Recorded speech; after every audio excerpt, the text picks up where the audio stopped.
Hi friends, happy Sunday. Welcome back to our channel తను పాప daily vlogs. ఎవరైనా first time నా channel చూస్తే సబ్స్క్రైబ్ చేయండి, లైక్ చేయండి, షేర్ చేయండి, కామెంట్ చేయండి. ఈరోజు సండే స్పెషల్గా మా హస్బెండ్ తలకాయ తీసుకొచ్చారు. ఆ తలకాయ కూర ఎలా ప్రిపేర్ చేస్తాను ఈ వీడియోలో చూపిస్తాను చూడండి. మేము తలకాయ తినము, మా కోసం అని చెప్పేసి చికెన్ తీసుకొచ్చారు. ఫస్ట్ మా హస్బెండ్కి తలకాయ కూర చేసేస్తాను.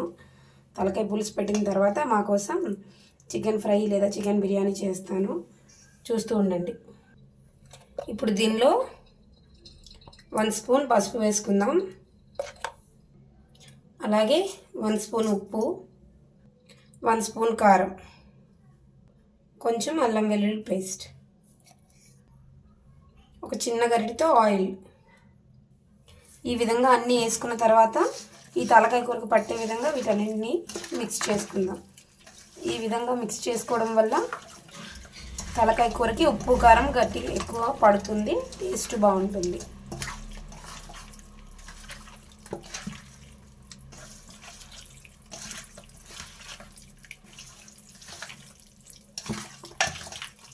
ఈ విధంగా మంచిగా ముక్కలకి ఉప్పు కారం పట్టేటట్టు మిక్స్ చేసుకోవాలి. చూసారా, ఆయిల్ ఉప్పు కారం మంచిగా పట్టుకుంది. ఈ విధంగా మిక్స్ చేసుకున్న తర్వాత దీన్ని కుక్కర్లో వేసుకొని, అంటే మటన్ ఉండే సిచ్యువేషన్ బట్టి విజిల్స్ పెట్టుకోవాలి. ఇది కొంచెం ముదురుగానే అనిపిస్తుంది కాబట్టి దీనికోసం నేను ఒక 10 విజిల్స్ పెట్టుకుంటాను. ఇలా మిక్స్ చేసుకున్న మటన్ని కుక్కర్లో వేసేసుకుందాం.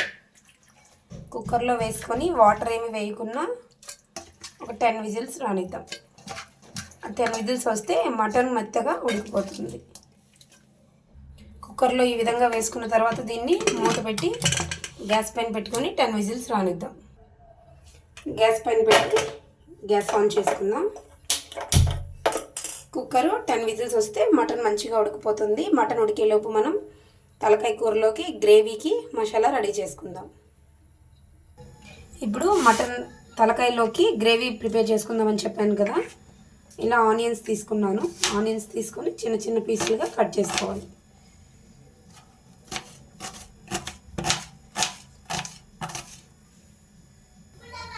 అలాగే 4 పచ్చిమిరపకాయలు తీసుకున్నాను. వీటి కూడా చిన్న చిన్న ముక్కలుగా కట్ చేసుకుందాం. అలాగే గ్రేవీ కొంచెం మంచిగా తిక్కుగా రావడం కోసం టమాటాలు, మనకి ఎంత గ్రేవీ కావాలనుకుంటున్నామో అన్ని టమాటాలు కట్ చేసి మిక్సీకి వేసి పేస్ట్ సిద్ధం చేసుకోవాలి. నేను కొంచెం గ్రేవీ ఎక్కువగానే కావాలనుకుంటున్నాను, ఎందుకంటే మా హస్బెండ్ రాగి ముద్ద చేయమన్నారు. రాగి ముద్దలోకి గ్రేవీ ఎక్కువ ఉంటేనే బాగుంటుంది కదా, దానికోసం అని చెప్పేసి టమాటాలు ఎక్కువగానే తీసుకున్నాను. టమాటాలు ఈ విధంగా చిన్న చిన్న ముక్కలుగా కట్ చేసుకున్న తర్వాత మిక్సీకి వేసుకోవాలి. మిక్సీకి వేసుకున్నాక కలుద్దాం. గ్యాస్ ఆన్ చేసి బాండీ పెట్టుకుందాం. ఇప్పుడు దీనిలో కొంచెం ఆయిల్ వేసుకుందాం. ఆయిల్ తక్కువగానే వేసుకుందాం, ఎందుకంటే ఇందాక మటన్లో కుక్కర్లో వేసేటప్పుడు కూడా కొంచెం ఆయిల్ వేసుకున్నాం కదా, దానికోసం అని చెప్పి చూసుకొని ఆయిల్ వేసుకుందాం. ఆయిల్ హీట్ ఎక్కేలోగా ఆనియన్స్ వేసుకుందాం. ఆయిల్ మంచిగా హీట్ ఎక్కిన తర్వాత ఇప్పుడు దీనిలో ముందుగా కట్ చేసి పెట్టుకున్న ఆనియన్స్ చిన్న చిన్నగా కట్ చేసుకుంటే గ్రేవీ బాగుంటుంది. ఇవి ఆయిల్లో వేసి మంచిగా ఫ్రై చేసుకుందాం. ఆనియన్స్ వేసి మంచిగా ఫ్రై చేసుకుందాం.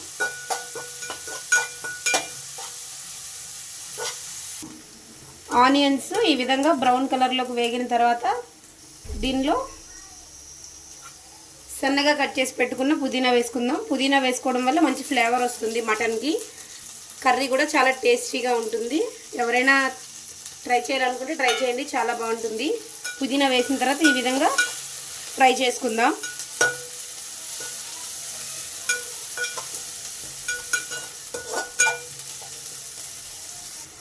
పుదీనా మంచిగా ఫ్రై అయిన తర్వాత 1 టేబుల్ స్పూన్ అల్లం వెల్లుల్లి పేస్ట్ వేసుకుందాం. ఆల్రెడీ కుక్కర్లో పెట్టేటప్పుడు అల్లం వెల్లుల్లి పేస్ట్ వేసుకున్నాం కాబట్టి ఇప్పుడు కొంచెం చూసి వేసుకుందాం. అల్లం వెల్లుల్లి పేస్ట్ వేసుకున్న తర్వాత మంచిగా ఫ్రై చేసుకుందాం. ఈ విధంగా అల్లం వెల్లుల్లి పేస్ట్ వేసి మంచిగా పచ్చివాసన పోయేంత వరకు ఫ్రై చేసుకుందాం. ఇప్పుడు దీనిలో ముందుగా మనం మిక్సీ చేసి పెట్టుకున్న టమాటా పేస్ట్ని వేసుకుందాం. టమాటా పేస్ట్ ఎంత ఎక్కువ వేసుకుంటే అంత బాగా గ్రేవీ వస్తుంది. గ్రేవీ ఎక్కువ ఉంటే కూర చాలా టేస్టీగా తినాలనిపిస్తుంది. నేను ముందుగానే టమాటాలు మిక్సీకి వేసుకున్నాను కదా, ఆ పేస్ట్ వేసి ఇప్పుడు మంచిగా ఫ్రై చేసుకుందాం. టమాటా పేస్ట్ పచ్చివాసన పోయేంత వరకు ఫ్రై చేసుకుందాం. ఇలా మంచిగా ఫ్రై అయిన తర్వాత దీనిలో ఇప్పుడు ఉప్పు, పసుపు, కారం వేసుకుందాం. ఆల్రెడీ ఇందాక కుక్కర్లో మటన్ పెట్టేటప్పుడు అన్నీ వేసుకున్నాం కదా, ఇప్పుడు కొంచెం కొంచెం చూసుకొని వేసుకుందాం. ముందుగా పసుపు వేసుకున్నాను. మీ కారానికి సరిపడేటట్టు కారం కూడా వేసుకోండి. నేను ఇక్కడ 2 టేబుల్ స్పూన్స్ వేసుకున్నాను కారం. మేము కొంచెం స్పైస్ ఎక్కువగా తింటాము, దానికోసం అని చెప్పేసి. అలాగే 1 టేబుల్ స్పూన్ ఉప్పు. ఆల్రెడీ ఇందాక ఉప్పు వేసాం కాబట్టి చూసుకొని వేసుకోవాలి ఉప్పు. ఇప్పుడు దీనిలో ఇది చిన్న స్పూన్ కాబట్టి నేను 2 స్పూన్స్ ధనియాల పొడి వేసుకుంటున్నాను. మీరు 1 టేబుల్ స్పూన్ ధనియాల పొడి వేసుకోండి. అలాగే 1 స్పూన్ గరం మసాలా వేసి మంచిగా అన్ని మసాలాలు మిక్స్ చేసుకుందాం. అన్నీ వేసుకున్న తర్వాత మూత పెట్టి కాసేపు ఉడకనిద్దాం. మసాలాలన్నీ పచ్చివాసన పోయి మంచిగా ఉడుకుతుంది. ఈలోగా ముందుగా మనం కుక్కర్ పెట్టుకున్నాం కదా, 10 విజిల్స్ అయింది. కుక్కర్లో మటన్ ఏ విధంగా ఉడికిందో చూద్దాం. కుక్కర్ మూత తీసి చూసుకుందాం ఏ విధంగా మటన్ ఉడికిందో. చూసారా, మటన్ చాలా చక్కగా ఉడికిపోయింది. వాటర్ వేయకుండానే మటన్లో ఉన్న వాటర్ వల్ల వాటర్ దిగింది. చూసారా, మంచిగా ఉడికిపోయింది.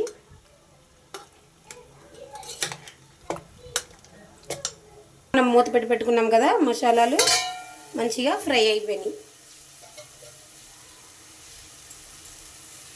చూసారా, మంచిగా గ్రేవీ కన్సిస్టెన్సీ వచ్చేసింది. ఇప్పుడు దీనిలో మనం ముందుగా కుక్కర్లో పెట్టుకున్న మటన్ని వేసుకుందాం. ఈ మటన్ని ఇప్పుడు ఈ మసాలాల్లో వేసుకుందాం. మటన్ ఈ విధంగా మసాలాలో వేసుకున్న తర్వాత మంచిగా మిక్స్ చేసుకుందాం. మసాలా మొత్తం పట్టేసి మటన్ మంచిగా ఉడుకుతుంది. ఈ విధంగా మిక్స్ చేసుకున్న తర్వాత మూత పెట్టి కాసేపు మగ్గనిద్దాం. నేను ముందుగానే నిమ్మకాయ సైజు అంత చింతపండుని నానబెట్టుకుని ఈ విధంగా చింతపండు రసం తీసుకున్నాను. ఈ చింతపండు రసాన్ని ఇప్పుడు ఈ మటన్లో, ఈ తలకాయ కూరలో వేసేద్దాం.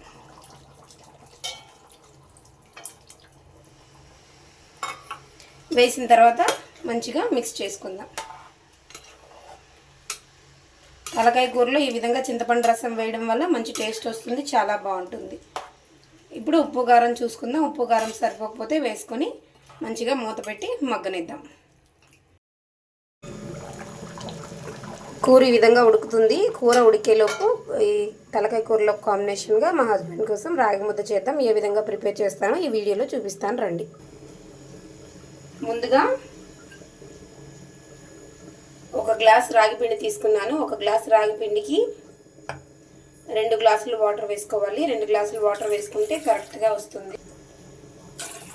1 గ్లాస్ రాగి పిండికి 2 గ్లాసుల వాటర్ అయితే కరెక్ట్గా ఉంటుంది. దానిలో ఇప్పుడు మనం ఉప్పు వేసుకుందాం. ఉప్పు వేసుకున్న తర్వాత కొంచెం నెయ్యి వేసుకుందాం. నెయ్యి వేసుకున్న తర్వాత ముందుగా మనం తీసుకున్న రాగి పిండిలోంచి 2 స్పూన్స్ రాగి పిండి వేసి మంచిగా మిక్స్ చేసుకుందాం. ఉండలు లేకుండా మిక్స్ చేసుకోవాలి. ఈ విధంగా ఉండలు లేకుండా మిక్స్ చేసుకోవాలి. మిక్స్ చేసుకున్న తర్వాత వాటర్ని మంచిగా వేడవనిద్దాం. వాటర్ మంచిగా బాయిల్ అయినప్పుడు రాగి పిండి వేసుకుందాం. ఈ విధంగా వాటర్ మంచిగా బాయిల్ అయిన తర్వాత మనం ముందుగా తీసుకున్న 1 గ్లాస్ రాగి పిండి ఉంది కదా, దాన్ని దీనిలో వేసుకుందాం. వాటర్లో వేసుకున్న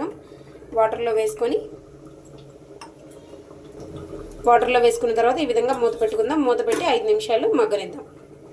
ఈ విధంగా మంచిగా చూసారా, వాటర్లో రాగి పిండి మొత్తం బాయిల్ అయిపోయింది. దీన్ని ఇప్పుడు గరిటె పెట్టి మంచిగా మిక్స్ చేసుకుందాం. నేను గరిటె పెట్టి మిక్స్ చేయట్లేదు, ఈ విధంగా బిస్కర్ పెట్టి మిక్స్ చేస్తున్నాను. మీ దగ్గర గరిటె ఉంటే గరిటె పెట్టి మిక్స్ చేసుకోండి. కంటిన్యూగా ఇలా తిప్పుతూ ఉంటే ఉండలు కట్టకుండా ఉంటుంది. ఈ విధంగా కలుపుకోవాలి. కలుపుకోవడం వల్ల ఉండలు కట్టకుండా ఉంటుంది. ఈ విధంగా మంచిగా బిస్కర్ పెట్టి తిప్పుకోవడం వల్ల, కలుపుకోవడం వలన రాగి పిండి మొత్తం వాటర్లో మిక్స్ అయ్యి ఈ విధంగా రాగి ముద్దలా తయారవుతుంది. ఇప్పుడు దీన్ని మూత పెట్టి కాసేపు మగ్గనిచ్చి రాగి ముద్దలుగా రెడీ చేసుకుంటే రాగి ముద్దలు రెడీ. మూత పెట్టి కాసేపు మగ్గనిద్దాం. అంతే ఫ్రెండ్స్, ఎంతో టేస్టీగా ఉండే రాగి ముద్ద రెడీ. దీన్ని ఉండలుగా చుట్టుకొని మటన్ తలకాయ కూరతో కాంబినేషన్గా తింటే చాలా బాగుంటుంది. కొంచెం చల్లారిన తర్వాత ముద్దలుగా చేసుకుందాం.